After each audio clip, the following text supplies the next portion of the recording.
Welcome to the Daily Intelligence Brief from IntelStor for the 23rd of May 2025.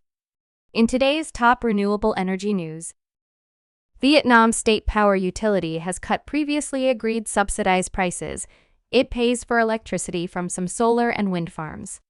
Most projects now risk defaulting on their debt financing with banks. Starting with January invoices, a subsidiary of Vietnam's power utility EVN unilaterally withheld a portion of its payments by applying a provisional tariff of its own proposal.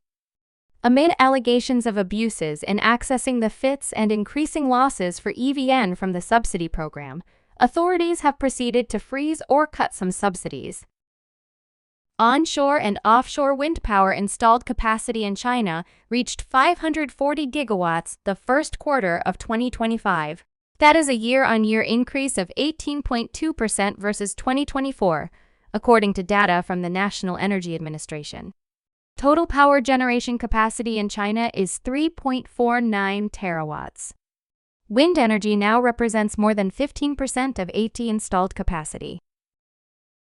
The U.S. administration's hostility towards clean energy threatens to alienate moderate Republicans, whose communities stand to gain from factories and other projects enabled by the tax breaks. The new stance to allow China and Europe to dominate on clean energy technology could present America's competitors with a multi-billion-dollar opportunity. In Washington, this position is opening up a fundamental divide within the Republican Party as it works through spending talks on the tax bill. The United States Internal Revenue Service released a 2025 reference price Friday for determining the availability of the Renewable Electricity Production Credit for wind energy facilities.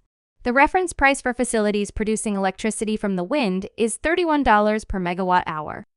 This brings into focus the prospect of losing the production tax credits, or PTCs, in the proposed tax and budget legislation. PTCs at $31 is almost doubling current national average power purchase contract prices, according to data from IntelStor. Many experts in the northern part of Norway see wind power as an important source of green energy in the context of increasing energy demand and for addressing climate change. Meanwhile, some locals still don't welcome it, seeing it as a threat to pristine nature and the indigenous reindeer herding. The National Energy Commission's report to the Norwegian government warned of a potential electricity shortage in Norway by 2027.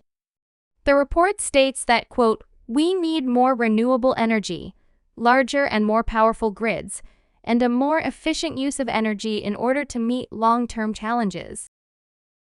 You can learn more about all of IntelStor's market and sales intelligence offerings at www.intelstor.com and subscribe to our channel today.